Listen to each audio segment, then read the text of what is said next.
brilliant personality, this nice and warm personality with the right focus on the course of judging. I love it. But we have to talk about the weave entrance. This line from 3-4-5, that was this kind of, this key scene of this course. If you've survived 3-4-5, maybe you could survive the course, get a result, or even a clean run. So why is it so difficult for the dogs to enter into the weaves after number 4, after this short tunnel? So yeah, it's a really, really good question, and it's a really fascinating sequence. This so similar to number 2, the line onto the backside of number 3 is actually quite loose. So the dog has a lot of room to open up into. So the line is there, but also the lure of that tunnel, I'm sure, caught a few dogs out. And the same happens when you come out of that tunnel. So rather than the line being super direct, so you can make the weave entry super hard if the tunnel is facing that weave entry directly. But for a couple of reasons, I'm sure Keena obviously had in mind that with the 3 meter tunnel, the second time you needed to go into the tunnel before the long jump. But equally, it means the dog is presented, and I think that I would say this showed in the on the ground as well. The dogs were presented with a choice, the choice between the weaves and the tunnel. So rather than, as I said, having it directly looking at the weaves, it was actually looking at the gap. So the dogs really had to have value in the verbal of the weaves over the tunnel, um, and it's really, really clever. And I think it's something we're not seeing so much of. It's something definitely that in my course design, maybe I don't show it enough. I'm very much more, and we've seen it through Keena, the last couple of last couple of courses. I feel like her courses have shown obvious lines. So this is the line, find the equipment, show me the skill. Whereas now, today, we've seen a little bit of a subtle change. We've seen her, as I said, allow the dog a couple of different options here. The line is still there to maintain the speed that we were generated from the start. But as you said, if they don't see those weaves, if they hit the weaves, then the rest is likely to be a clean run. But the way she presented number 3, 4, and 5 is very, very clever and could be the make or break. Very, very good course design. Yeah, indeed. And another thing is the line from 1-2-3. We saw a lot of refusals at number 2. A lot of dogs missed the wall. Why is that? It's interesting how she set number 1. So because the dog is very, very dependent. I think maybe, I mean, we'll see from the setup from Dalton, the winner of this class. But as the handlers are having to move away to do the German on number 3. Because of there's a slight need for a bit of independence to push our way to the wall, and if the handlers are moving fast, the dogs will just draw off it, because even all our dogs love us, right? They love us. So even in the situation in the European Championships, if there's any doubt, or there's not 100% commitment from the dog, they're going to want to draw towards us. So if you look at the handler movement from number 1 from the setup, and you'll see it with Dalton's run, they really have to draw a straight diagonal lines between number 1 all the way between the wall and the jump and the spread. And in that case, it means that the dogs, and because the handlers are rushing off, the dogs may well do that too. So again, subtle but effective in making sure that the handlers were switched on right from the word go. Yeah, indeed. And you said already the name Dalton win this round. So we want to have a Let's watch look it. at this run. Let's watch Dalton, the winner's run of the intermediates. We're just preparing, and here we go. Have a lot of fun. And Neil, say something to this one. I mean, this dog is incredible on in the UK when it has to run at 60. So, you don't believe it. This dog actually runs at 60 centimeters in the UK. But you could just see there. We'll play it back. We'll just watch it in fast for now. But just this dog covers the ground so well. It's such an efficient jumper. Really just wastes no time in getting around the course. And you can see there, he had to really just centre that thread or wrap to get there for the blind before 18, and bang, before you know it, 28.45. If we can just play that back, I can just explain. You can Yeah, see we're what going he to did. do this. I think we're going to see this run again from Dalton. Mhm. I can't see it often enough. It's so brilliant. I know. So I'll talk about the weaves now. So you'll see now that he lets the dog jump long there. He slows down here. He just turns that left shoulder in towards the dog just to get the control out of it.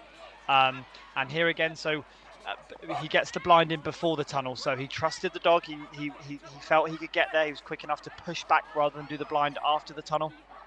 And here, watch this. So he knows he has to set the line. He plants that foot, shows the dog the line. And even for the dogs, these fast dogs, because of how number 18 was set up, it wasn't that easy. The jump was quite blind for the dog. So that handler Yeah, had to be there to control the yeah, line. you're completely right. And as I saw this threaded web in the morning, I said, "Oh my goodness gracious, how cool can dog handling be?" Absolutely. I love a threadle wrap. And when you see it in that scenario with the commitment and you just see the weight shift from the handler, boom, gone, Yeah. away. Amazing. And now we're going to have to talk about the large course from Regin Reinhardt. So we're going to see the course map, and I think we have a lot to talk about. So Neil, your impressions of this course from Regin Reinhardt. Well, you only have to take a very short look on social media to see the reaction of the competitors here. Um, I can't say that it was unexpected. I think he's shown throughout the selection process for this year in the countries he's judged in that he was going to be bold, he was going to be traditional. So from that point of view, you can't say that he's veered away from his style. Uh, but whether you like that style or not is a different question. And I think the lines were made more challenging today with this course because of the ground conditions. But I think if you look at the course length, 184 meters for a jumping course with 22 obstacles and 5 tunnel passes, you know straight away you can imagine that some of these distances may be a little bit more compact for a large combination here. One of the areas I want to draw attention to, amongst many, I think, is the weave entrance.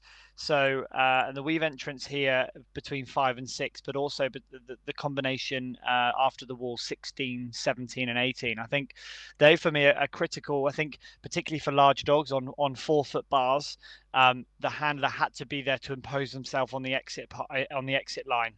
And in these conditions, that means dogs are going to have to really compress their stride in order to make sure they actually make it A, over the jump, but B, onto the correct line. And I saw, particularly with the GB dogs this morning, the difficulties with the weave entry. But I'd also saw it later on in the afternoon, later on in the morning as well. So some very key factors there that I felt really made things harder than they necessarily needed to be made. So yeah, true to his style, but in the ground conditions, I really felt that this probably was a little bit of an anomaly in terms of the courses we saw today. Yes, and we have to talk about 1, 2, 3, 4. You had two options after number 3. If the dog turns out right of number 3, you have the fast way, but if it turned out left of the tunnel, you had a super slow way, and even you could finish the run because in this absolutely brilliant high-class agility handler starter field, you're done. You saw the times; they were absolutely super fast. I think the first 18 places within of a hundredths of a second. Um, to be, I have to ask you a critical question, and I know I get a diplomatical answer. um, is it correct to build these courses or these sequences at a European Open? Um, in my opinion, I don't think it showcases the best in course design. And I feel as though what we're looking, in terms of how much agility has developed in the last 10 years, for sure. I would say even in the 5 to 6 years, I think the rate of development in this short period of time, the last 5 or 6 years, is faster than that we've seen in the previous 10. And I think with that, I think this is. And we've seen it through the types of errors we've seen today. I don't think it showcases what agility internationally and globally, is what it's all about. So, for sure, I think we have to accept that that's Reagan's style. But I think, yeah, I think we saw from many opinions online throughout today that probably one that is of a minority in 2023. Yeah, and another thing, we saw a lot of eliminations and refusals or even falls from 8 to number 9 from this tunnel over the long jump. Especially the German dogs, they got eliminated at number 9. They hardly turning to the right through the long jump. Of course, you have number 10 on the right side of the long jump. But why does this happen? That the dogs turning to the right and they get an elimination or a fault at the long jump? So I think this is because of the expectation for the dog here to require, we've got a large long jump. So what are we talking? 120, 1.2 meters long, 1.3, depending on how long he set it. So what's happening here is the dogs are having to make an early, really, really early choice whether they can commit to the takeoff point and make it over the long jump, or because of what we saw. So we saw a lot of blinds after the tunnel, because the handlers are rotating the shoulder already. You're going to have, and we know the German and the dogs are really, really, really sensitive and really, really, really, really read the body language of the handlers expertly, really, really well. As you rotate, you're moving away from the wall. Sorry, the long jump as you do the blind after the tunnel. So what that can cause is, as you're trying to rotate the dog to turn sharply off the long jump to commit to the right jump, unfortunately, the dogs can read that as a draw off the long jump. And as I said, particularly the Germans, like you said, their dogs are really super sensitive. So you pull the shoulder over too much, they're just going to draw off that long jump. So a really hard, complex phase for the dog in the sequence. Do they commit and extend long and hit 11? Or do they listen to the call of the handler and the rotation of the shoulder to make sure they draw away from it? And unfortunately, it's one of those areas where like you said, you maybe saw some unexpected errors. And another one, we saw a lot of elimination from 19, 20, 21. A lot of the dogs came out of number 19. They had to do a hard turn to the right for number 20. And a lot of dogs ran into number 4. Of course, it's an elimination. Of course. Um, Yeah, we I saw think the this big is another. savings with front crosses to save this number 4 or save number 20. What's the matter of this? So, like I mentioned at the start, I think because of the partly because of the surface, but partly because of the distances we saw on this course, these dogs. If you look at the times of the fastest dogs in the world, they're traveling at 6.2, 6.3 meters per second. And if you're asking the dog to know, now look at a phase of the course which is 5.5 to 6 meters, the dog apparently needs to function and sort its whole body out and adjust accordingly, like that. And this is where I think the the course design has needed to adjust with the speed in which dogs the speed in which dogs are now traveling at. So if you look at 3 to 4, if you look at 18 to 19 to 20, if you look at 9 to 10, 17 to 18, again, crucial areas of this course where the dogs just don't have any time to really figure their bodies out. And you could maybe say that a small dog, I would probably only say a small dog really, would benefit from this a little bit more. Or sorry, not benefit, but have an advantage because of their shorter strides. And they're still traveling with that, but their shorter strides means that they still have a little bit more time to adjust. But because of the need of the dogs to react so quickly when they're traveling so fast, sometimes it's nearly impossible. And I'm sure you saw that today. The dogs had no time to really function or adjust their body and stride ready for the line that was expected. Yeah, indeed. But enough is said about this course setting. I think we want to see the winners run. Neil, of course, if you like, you can comment this run. We have Let's do commented it. enough today, so let's have a look at Save the your voices for finals day. winners runs. Yeah. So this is, I think it's Jessica Aju from the US. So she actually did really well. She won the Danish Open last weekend. So again, a dog in good form. I don't think it's on the screen yet, so I'll talk whilst we're waiting for it to come No, on the no, screen. it's coming. But first, we have to do is to say goodbye to the Facebook users. For the Okay. Facebook users for free, we could do the rest with the stream users, of course, and all to the Facebook viewers. Thank you for viewing. And if you want to have another sports studio at other major events, this is, by the way, the last sports studio for European Open after the award ceremony tomorrow evening. We don't do any other sports studio. You can buy a live stream by Working Dog. So thank you for watching. And now we're Goodbye, going to Facebook. do the rest of this show, the agility runs with all the live stream users. So bye-bye. Bye-bye. And now it's time for the winner's run. Neil, it's up to you. Let's do it. So States of America. Jessica Azu, like I said, she was a winner of the Danish Open. So coming into this event with a bit of form. Obviously travelled far away from coming back from America. So I really like this section. So you can see the dog stays on the right lead leg the whole time. So fastest line possible into that tunnel. She's so good at controlling this exit. She just pushes into the dog's line to make sure it sees that line. She chooses here. Watch this movement from her. She manages to get across even though it's a rear cross. The dog commits early. Then she pushes. A lead leg change there to have to make sure they adjust to that backside. And then this fast sprint down here. She controls the dog beautifully through here. But you can see just how much the dog has to compress.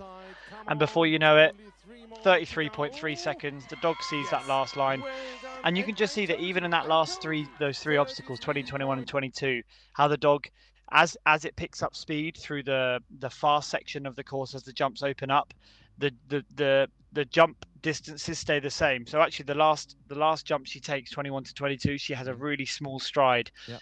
Compared to the 2 strides before, so it becomes a little bit of a compression, and obviously some dogs are better than others with those. I want to see this run again, especially this section from 14, 15, 16, 17. You said it, this beautiful handling with the front cross before the wall. I want to watch it again, please. Yeah, so I'll start talking about that now. So this is obviously a key section, particularly when we're talking about the need for, particularly on this level. I mean, look at this to start with.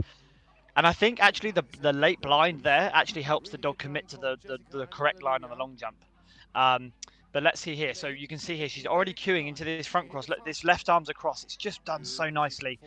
And when you do that, when you can move into that front cross early, the dog can see the new line early, so it maintains that speed. So actually, if you saw, maybe compared to some of the GB dogs I saw in the morning, because her line for that dog was actually the backside was a more natural line for the dog, so it carried a lot more speed into it. And I think, for me, it's really important that we don't just always consider that we're the tightest line, but we want the dogs that can carry the most speed. And of course, a little bit of that is horses for courses. We can't. Some dogs just react better on different sequences, but that made the key difference for her. I think her control through that section, the dog was able to carry speed through. Boom, 33 seconds, winner and into the final. Indeed, and you tell it, these hard compressions of the dog, you could really see it at 19, 20, 21. So again, congratulations for me, my run of the day. This large run yeah, very very good from Jessica. So very very good. Congratulations to Jessica. And now we're going to talk about the agility runs. Over. And we stay with Reagan. Okay, the agility runs. We have the agility small. That's your turn, Eric. Indeed, it's my turn. I commented too much runs today. I have intermediate and large. Sorry. No problem. So, Neil, up to you. Explain us this course, please. Wow. Again, if we look at that distance for the course, 193 meters, we've got agility equipment in there. We've got 5 tunnel passes. Again, from a judge's perspective, if we're looking at distances, anything, when you've got all equipment in there, agility equipment and the tunnel passes, anything below 200 meters, your eyebrows raise a little bit, because that maybe there's a little bit more to this than purely the sequences. So, I mean, so many options here. So, okay, good number of options here on a number of different areas of this course. But again, very, I think I would say unconventional for 2023. I would say, wow, I mean, 6, 7, 8, 9 is something that I saw when I was just a young teenager in the UK. So I think he was welcomed well into the UK when he came last year. But again, this very interesting relationship with the 3 meter tunnel, very very unorthodox here for 19 number 20, very unorthodox. The natural line, of course, would be to push the dog to the far side and around the face of the tunnel to the far end, but offers the really sort of tight compression into the turn as well, similar to 2, 3, and 4. So again, multiple areas of this course that I think people were probably expecting to see, but maybe people don't like to see so much. But it made for interesting viewing, and it made for some interesting, very, very interesting handling combinations that I can carry on talking about if you want me to. Yeah. Okay. So let's start number 2, 3, and 4. So wow. I mean, do you blind or front cross after the tire? Do you push to the far end of number 3? Do you draw the dog in on the right hand side and do a slice on number 3? I think it's all very dog dependent. I think some dogs that wrap nicer and get good acceleration off a wrap, they would wrap the where the number for 16 is. The number 16 on the left-hand wing and to the tunnel. But obviously, I think some people did choose to do the slice, so they did an in on a slice. And I think that was a good option there. I think it maintained that speed and also allowed the handler to get up away past the tunnel entrances up onto the top section. And again, that similar option, 8, 9, 10 for before the seesaw. Again, options there to wrap or to slice. And then we had this super interesting section 15, 14, 15, 16, 17. So for sure the tunnel there as a big, huge draw for the dog. So either you can have to really, really trust the dog, or you do the dog walk on your right-hand side and push all the way to the tunnel. So, I mean, yeah, endless to talk about in terms of handling options. And I think we'll see from the winner from Norway in the small category, very, very handled almost everything differently to the way that a GB handler did it that I watched. So really lots of options, really, really exciting. Yeah, I mean, should we get straight into this? Wow, any other thoughts? You guys were commenting on it. We have a lot of thoughts, but I think if we if we see now this winner's run, I think everything is set. So we're going to prepare this winner's run, and this was an absolutely brilliant and a super fast run, and this run nailed this course. This was Kirsty Jorgensen, wasn't it? Yeah, yeah. So what do we do? 37.1. So very technical, slower. 182 meters, but because of the technical elements, I mean, just look at the slice on that. The dog just read that threadle so well, given the difficulty of the line. So again, someone who chose not to blind but do the far wing. So a dog that obviously reads acceleration on slices better than on wraps. This was key here. So you need to push across the weave entry here. And she chose to blind, connect with the dog on the left, drive all the way down here. So this is probably the most straightforward way of doing this. Connecting for the double tunnel combination, and she pushed to the far end here. So she blocked the tunnel, came across it. I'd probably say that's the fastest way there, because what you're trying to do is minimize lead leg changes. So lead leg changes, if we're having to go from that on the left all the way, if you're trying to ask the dogs to turn left to go right into the tunnel, you're just going to slow the dog down, compress the dog, slow down the dog. If we can draw them up and they can commit to the far end of the tunnel, and that all depends on how well the commitment from the dog is to go and seek those tunnel entrances. But she made it look easy, and particularly that line 2, 3, and 4. That's a really hard threadle. And it's also a really hard threadle for the dogs to slice as well, because of the angle of approach. It's so easy for them to want to wrap, even from that angle. So a dog that has very, very good skills, very well drilled verbals to look for the slice instead of the wrap. Yeah, indeed, and maybe we can watch this run again, and we have to look at this super tight turns. I think she hit the perfect line on this course, otherwise this time would have been possible. So we're going to show this run again, and we want to look at this turns. They are absolutely brilliant.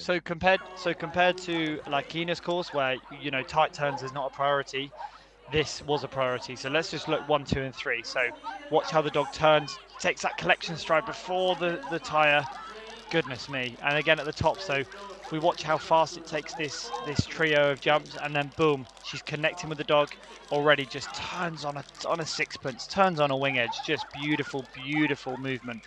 And again here, so we're going to see, obviously the small dogs have this ability that the large dogs don't have of adjusting their stride easier and quicker and sooner. But here, just did look at the tyre a little bit there, but again, just helped carry that speed through. And here she manages to get across, turn tight. We couldn't quite see it there, but kept tight to that tunnel. And before you know it, she's going to be running last in the final tomorrow. Just fantastic. Yeah, absolutely fantastic. I'm really excited about the final runs from this team, and we wish her, of course, the bit of luck she needs in agility. And now it's time for the medium courses. The medium from Morton today. So his only course from today, wasn't it? I think. Yeah, again, and Morton, as I said, a judge that I don't know a lot about, but I've been really impressed with his courses this weekend. I think maybe in terms of difficulty of courses, he's not as bold as Keener and Steffi. But that's good. I like the balance. It goes again with his style. He likes his backsides. He likes his backside wraps. But this is also good, interesting for different reasons. So subtle challenges like the combination 8, 9, 10, 11, where the backside of 2 is a draw because of the approach line onto the backside of number 8. It presents number 2 as a challenge, and also then the need to either front cross after 10 or blind, of course, but to make sure the dogs don't go in that tunnel. Then we have that fast open section for 16, 17, 15, 16, 17, 18. But then again, ones I saw as well, I think the optimal line for number 20 was to turn back towards you. So on that the wing nearest the tunnel. But the problem is that as the handler was coming through, it was set just at the right angle, which meant the handler was blocking the jump. And we saw it with Team GB dogs that I was watching. We saw it with another few dogs as well, for sure. Actually, dogs going all the way around the outside of that jump. So yeah, you can just tell that even the guys that did it best just backed off a little bit, allowed the dog to see the wing. But even when they see the wing, the dog is always going to be enticed to take the slice line. So it needed good schooling of the dog, good ears on the dog to make sure they turn left on that wing to get the best line possible to 21 and 22. So yeah, really nice balance of a course. Really liked it. And we have to talk about 9, 10, and these challenge tunnel number 19. We saw a lot of eliminations. The dogs ran into the tunnel in number 19. Why is that? Of course, you have to do a really good turn to number 11 at number 10. But what's the problem when the dogs come in over 10 and run into the tunnel? Yeah, so we'll probably see it, I think, on the winning run. Hopefully they'll show us a bit more of an example of what I'm about to tell you. But from number 9, the German was the best option there. And if you think about what a German does, you break the dog's path. So as the dog is taking 9 on a slice line, the dog has to come not only around the wing but round you as well. So the medium dogs would have been accelerating towards number 10. And because of the angle of number 9, it slows the dog. Not only does it slow the dog down, but it slows the handler down. So the handler is drawn in to make sure they support the dog. And so actually it becomes quite a technical and hard handling section. So either you trust the dog to bypass the tunnel onto the seesaw, or you needed to get there for a front cross. So as you'll see from the video, hopefully, the dogs are extending past the handler. So they're actually having a line that is quite looping. They loop quite long. So the tunnel is presented as a really, really easy off course for them, and why you'd seen so many eliminations there. And now I think it's time to see these winner runs in Let's medium. do it. So Jennifer Crank, this was really, really super dog. Again, the US really showing up this weekend. I'm really, really impressed with that because, they've been working hard to have a bigger presence on the international scene.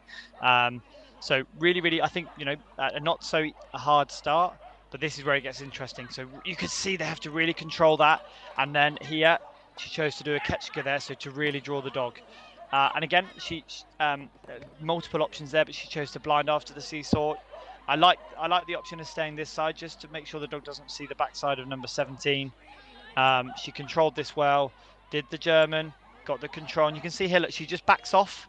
She backs off, The dog's always seeing that late because they're coming out of that tunnel quite blind, but otherwise beautifully handled. 37.04. Yeah, excellent time. So yeah, if we can show that back and we can just focus on that section just before the tunnel. So, you know, I think someone from GB, James Adams, I believe from the GB, did this really well. He did a front cross there. He's a more physical handler for the guys that might not have been able to get there or were afraid of getting in the dog's way. You can see that it's a lot easier to control that from behind. So yeah, let's just watch her this first start of this course again. So you'll see the dog really looks at the backside of number 2 as it comes around this line. So obvious, I think Morton did that deliberately. So here, look, the handler really has to draw away, but then still get there. And you can see the dog has to extend. And then the German, the Ketchka really just turns the shoulders into the dog. Make sure the dog really focuses on turning tight. Ketchkas we don't have to see that much of these days, but you can see where they are very effective. They're almost seen as now rather than a tight turn around a wing, they're seen as more of a way to draw from an off-course obstacle. So yeah, excellent from Jennifer. Really good from the US. They're having a good weekend so far. Yeah, indeed, and you're already talking about Ketchkas.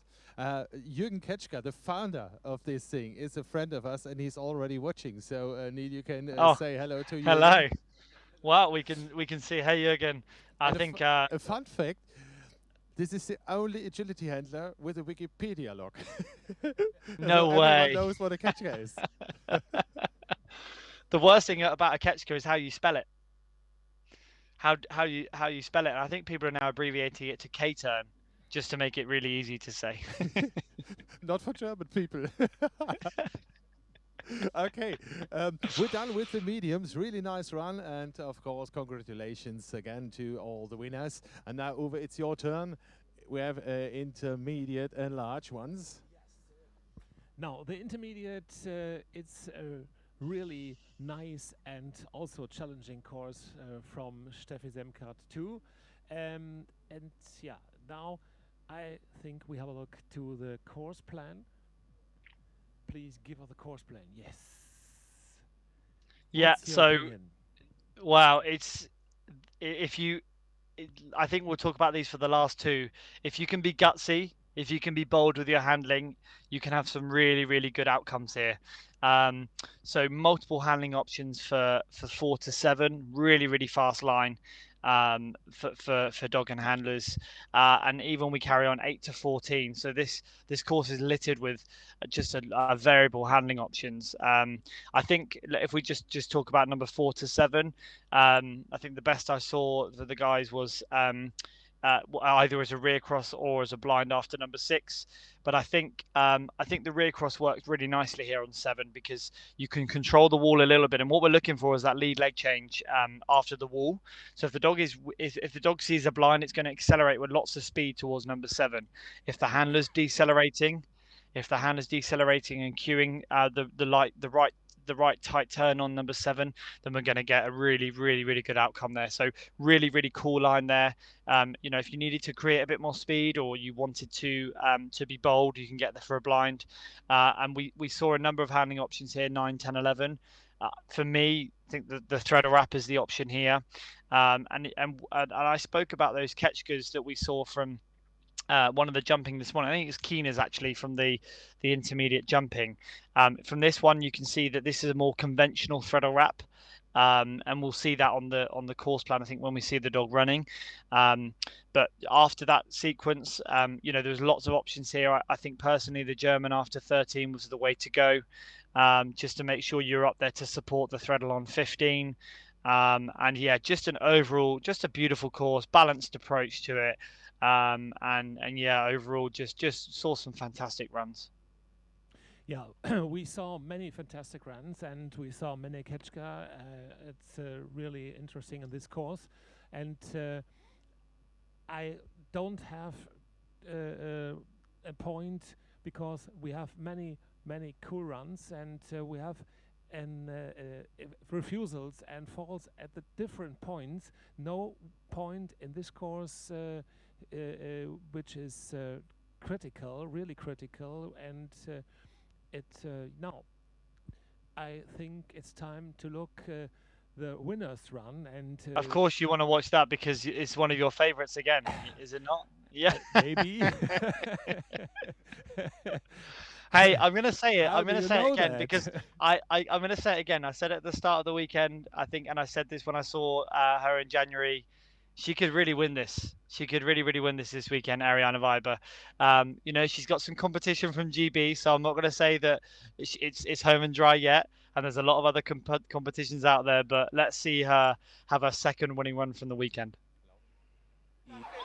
In the morning, she has also a cool run in Just the she jumping, and now she looks a what little bit we worried on will the line, see but then when in she steps the out and she afternoon starts here moving, in the there's nothing agility. worrying about how she runs this dog. So she chooses here Gerhard to stay up on the right hand now side. Other number people one, chose to do it as a over treadle. number So two, she chose it. She knows her weaknesses here. I seesaw think is she knows that perfect she's not going around to the be. She's jump not the through fastest the handler. tunnel. So she chooses here effectively to A do that rear really cross, and that's good what I was talking about. line If we can get the dog looking for that right Solar wing here early, in this and here round. look, you can see a bit A more of a really conventional treadle wrap, perfect but dog the dog walk. still has to go and It's find very it. deep Here again, contact around she the does jump move across through for the the tunnel. German Hand there, so that inside. really Come helps the on. dog there. Just see that line Solar early. is a Really drives at really these weaves cool with this dog. dog. Obviously earlier in the Weaves day are before the rain came, sorry, in perfect. the afternoon. Nothing to say Yeah, super about that. good. And even Nothing here, look, to we say, saw a lot of handlers definitely. try and get there for the front or And the wrap this back jump. She just change. chooses, It's lets a the dog find the line, really and fast she's away. run of this team. And 36.26. we have the And yeah, new just a fast. fantastic team, and yeah, really deserves a place in that final. Yes, definitely. And there's nothing to say about this really cool and cool run. And but I think it's time to talk about the weather. And a few minutes after this great run, the rain begins, and we have nearly 20 minutes, half an hour, really a strong rain, and the conditions after the rain shower isn't as they was, because the handlers, I think we can't top the time of Zola. She is, she is setting at the lead, in the lead. Yes. Yeah, I mean, my feeling is, and we spoke before the program started. I think we've seen it in the past, maybe 2011 or 2010. We saw it in maybe the Czech Republic. I think we had some really bad conditions on grass there. I think it's always a risk. You know, it's a shame because it's July, and July into August, you think well, for most places the weather's going to be good, but I think this is where maybe it is a real shame, and I think it of course it can and would have affected the outcome, or potentially the lineup we saw in the final. Um, and I think it may be well be we start it's time we start considering whether we guarantee the European Championships, because of the need for so many rings for so many competitors, is that we have it on surfaces that can remain consistent, or more consistent than natural grass. So situations like sand or artificial grass, because yeah, it's unfortunately it happens. You know, we saw an event the week before at the same venue. So maybe, you know, did that play a part in the ground conditions? You know, 1 week before the competition, did it not have enough time to recover? But yeah, it's really sad. It's obviously a bit of a luck of the draw for Ariana. Nobody can predict the weather. So, but yeah, for sure it did affect, and we saw, you know, not necessarily for qualification, but I know a couple of GB dogs decided not to run because the conditions worsened. So they'd already qualified for the final, like Dalton, for example, he'd already qualified for the final. And I think from that point of view, it doesn't. We don't see the best dogs running every single course. We have dogs that want to withdraw from the runs, and you know, from people watching at home on the live stream, it means we don't get to see every single of these amazing dogs run every single course. Mm-hmm.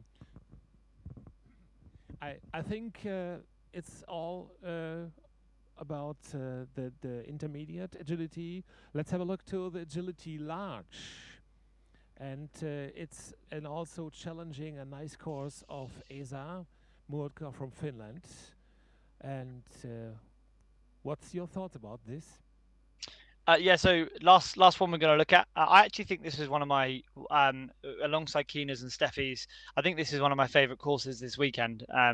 I really like the challenges that the large dogs faced here, and again, I think similar to what we saw from Steffi's intermediate course, you could be bold here.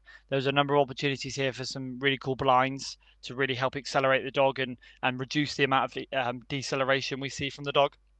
For example, number 10 to number 12, but also 16 to 18 or 16 to 19. And also there was a number of different handling options, 14, 15, 16. So just I think looking at the plan, one thing to note, I think number 7 was maybe a little bit easier on ground than it was on paper. And then I think the wall was number 3, not the tire. But I think this is a really cool course. I really liked the challenge, and we'll see on the video that the weave entry and exit were hard here, were really challenging. And I think, and particularly the weave entry maybe surprised a few people. And the ones I watched, it was a bit more surprising than I anticipated. But the weave exit with the challenge of the layer of the dog walk and needing to get there for a blind after the tunnel made this a really exciting course. Really good course for qualification for the large individual. Yeah, we've seen behind after the weaves in the first round, the first 20 or 30 dogs. Some dogs went out of the weaves directly through the not the 11, the first tunnel, and they took the other tunnel. I can't explain. I saw it and I don't understand it. Why is it so?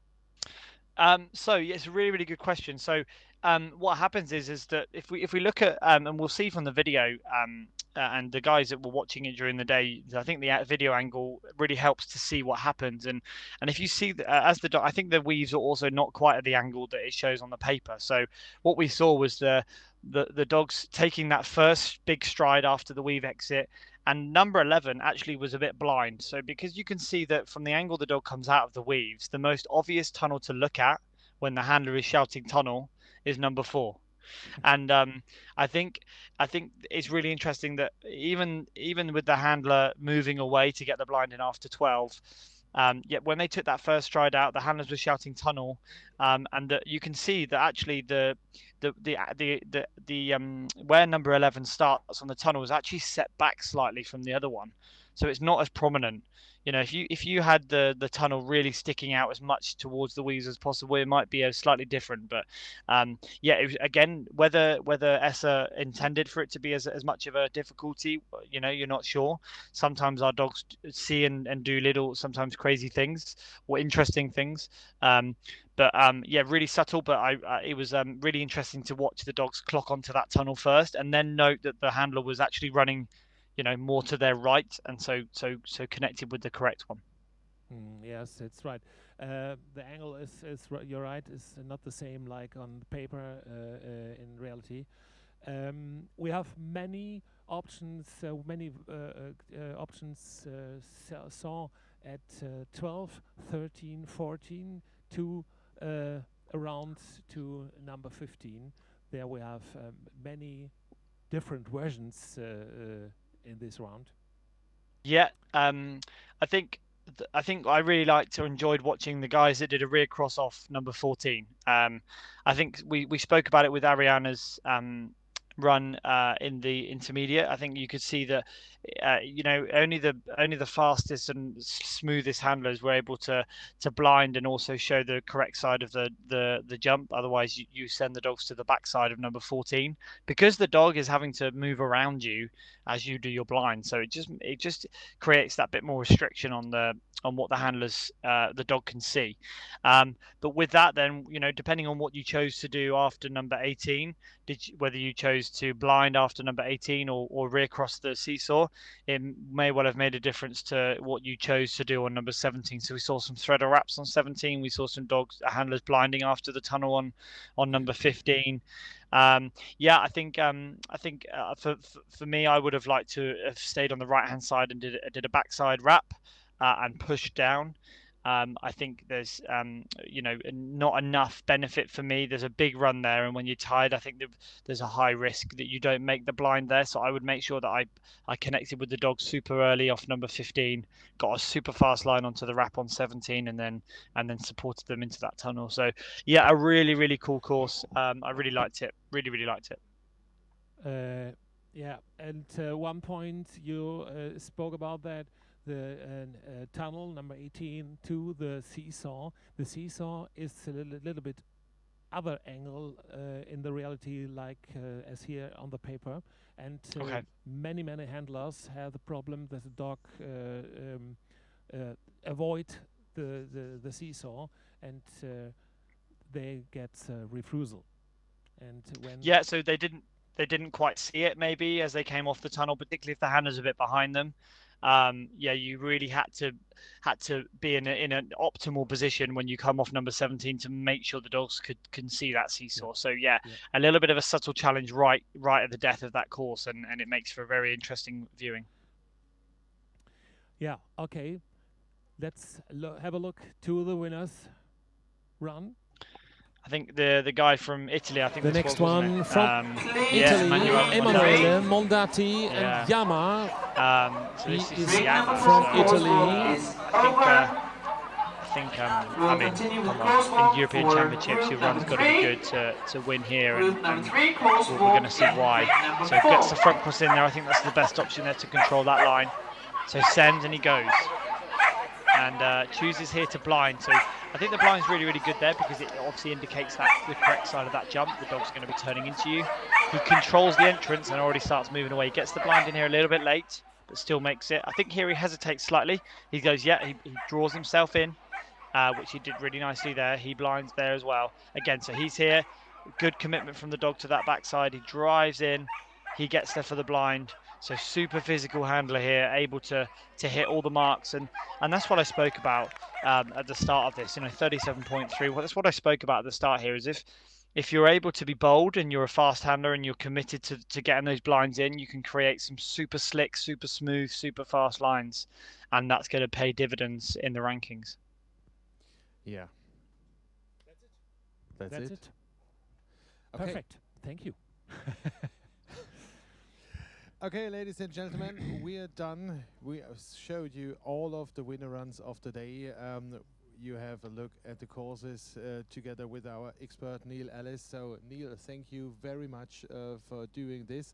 I think it's a great feature, and for all our users, we would like to have a feedback of this show. So if you liked it, please give us a feedback, and we can also improve these shows.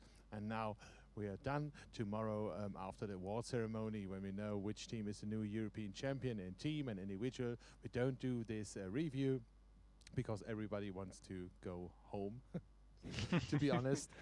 So thank you for watching again. Neil, thank you for being here. We're going to have to say goodbye after more than 12 hours of non-stop agility here in Horsholm in Denmark. We wish you a nice evening, and of course, don't miss these finals. And fingers crossed for not so bad weather tomorrow. Oh, yes. So, bye-bye, ladies and gentlemen. We're out. We're done. Bye. Thank you See so tomorrow. much. Thank you. Bye. Goodbye.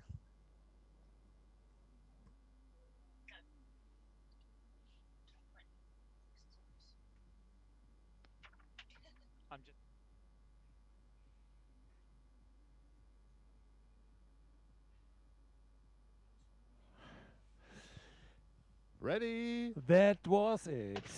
Thank you, Neil.